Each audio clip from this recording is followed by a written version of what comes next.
Artificial intelligence versus human intelligence. అంటే హ్యూమన్కి ఏఐకి ఏమేమి gaps ఉన్నాయని. అంటే జనరల్గా ఏఐ హ్యూమన్ని రీప్లేస్ చేస్తానేటువంటి టాక్ నడుస్తుంది కదా. ఆర్టికల్ మాత్రం చాలా అద్భుతంగా రాశాడు. ఏం రాశాడంటే దాంట్లో నాకు బాగా నచ్చింది ఏంటంటే కొన్ని స్టెప్స్లో మనకు యాక్చువల్గా హ్యూమన్కు ఉన్న ఇంటెలిజెన్స్లో హ్యూమన్కి ఉండేది ఒకటి ఏంటంటే ఇంట్యూషను, విజ్డమ్ అండ్ ఎన్లైటన్మెంట్. ఈ 3 ఫేజులు ఏఐకి లేవు, మనిషికి మాత్రమే ఉన్నాయి. హ్యూమన్ అంటే బ్రెయిన్ అనాలిసిస్లోని ఫస్ట్ వాడు రాసిన ఆర్టికల్లో ఫస్ట్ ఇగ్నోరెన్స్ అనేది టాప్ ఒక ప్రియారిటీ ఇచ్చాడు అనమాట. ఆ ఇగ్నోరెన్స్ అనేది ఏఐకి లేదు, మనిషికి ఉంటుంది. మళ్ళీ ఆ ఇగ్నోరెన్స్ వల్లనే మనిషి ఇన్ని రోజులు ఆనందంగా బతుకుతున్నాడు. అంటే ఇగ్నోరెన్స్ మధ్య వరకు అంటే మర్చిపోవడం అంటారు, అజ్ఞానం కాదు మర్చిపోవడం అనేది. కెన్ బి డంబ్ అనమాట. పూర్తి ముద్దులు ఉంటారు కదా మనుషులు, ఏ అంత ముద్దు ఉండలేదు అది. అట్లా అంటే మర్చిపోవడం అనేది మర్చిపోవడమే కాదు అసలుకి, దేన్ని పట్టించుకోవడం, ముద్దు రాయి మాదిరి ఉంటుంది మైండ్. ఇగ్నోరెన్స్, అజ్ఞానం. ఆ ఫేజు ఏఐకి ఉండదు. ఏఐలో ఎప్పుడు స్టిమ్యులేటింగ్ ఉంటుంది. ఇప్పుడు హ్యూమన్ ఇంటెలిజెన్స్ ఏం చేస్తుంది, ఒక డేటా తీసుకుంటుంది. డేటా తీసుకున్న తర్వాత అది ప్రాసెస్ చేస్తుంది. ఇన్ఫర్మేషన్ ఉంటుంది, అనాలిసిస్ ఉంటుంది, జడ్జిమెంట్ ఉంటుంది, స్కిల్ డెవలప్మెంట్ ఉంటుంది. ఈ ప్రాబ్లమ్స్ అన్నీ అది చేయగలుగుతుంది. ఏఐ చేయగలుగుతుంది, చాలా ఫాస్ట్గా చేయగలుగుతుంది హ్యూమన్ కంటే ఎక్కువ. కానీ నెక్స్ట్ స్టేజ్కి వచ్చినప్పుడు అంటే నీకు ఫస్ట్ డేటా ఉంటుంది, అది ఇన్ఫర్మేషన్గా ప్రాసెస్ అవుతుంది. ఇన్ఫర్మేషన్ని మనం యూజ్ చేసుకున్నప్పుడు అది నాలెడ్జ్ అవుతుంది.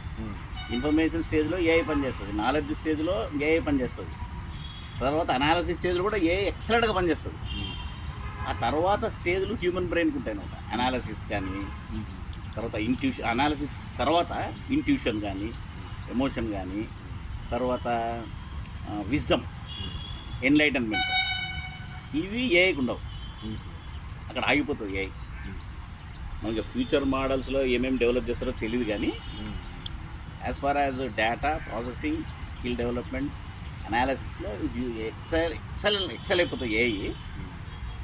The way how you use it అనేది ఇంకా still in the human brain మీదనే ఆధారపడింది.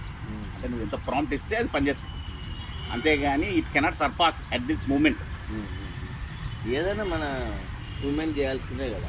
ఏ ద్వారా మనం హ్యూమన్ ద్వారా చేయాల్సిందే. అదే ఇప్పుడు ఏ పని చేయాలంటే కూడా నువ్వు ప్రాంప్ట్ చేయాల్సిందే దానికి.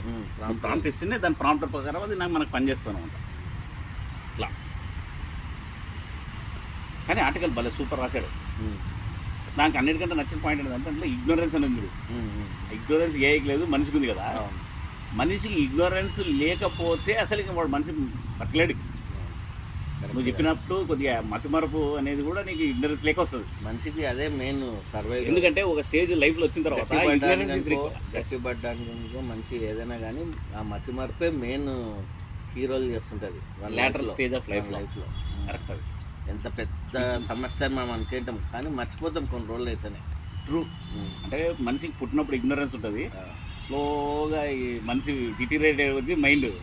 మళ్ళీ ఇగ్నోరెన్స్ కొంచెం వస్తేనే వాడు కంఫర్టబుల్గా జీవించగలుగుతాడు. ఆ ఫేజ్ ఏఐకి లేదు, అది ఎప్పుడు స్టిమ్యులేటింగ్ అనమాట. అట్లా ఉంటుంది ప్రాబ్లం. కానీ అది బాగా నచ్చింది నాకు.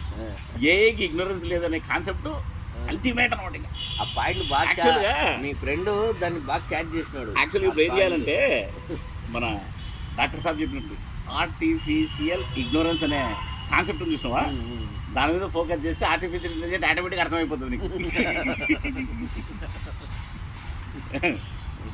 ఈ పాయింట్ మీద కొంచెం రీసెర్చ్ చేయాలా అంతే. ఆర్టిఫిషియల్ ఇగ్నోరెన్స్ మీద, which is not ignorance, that is intelligence.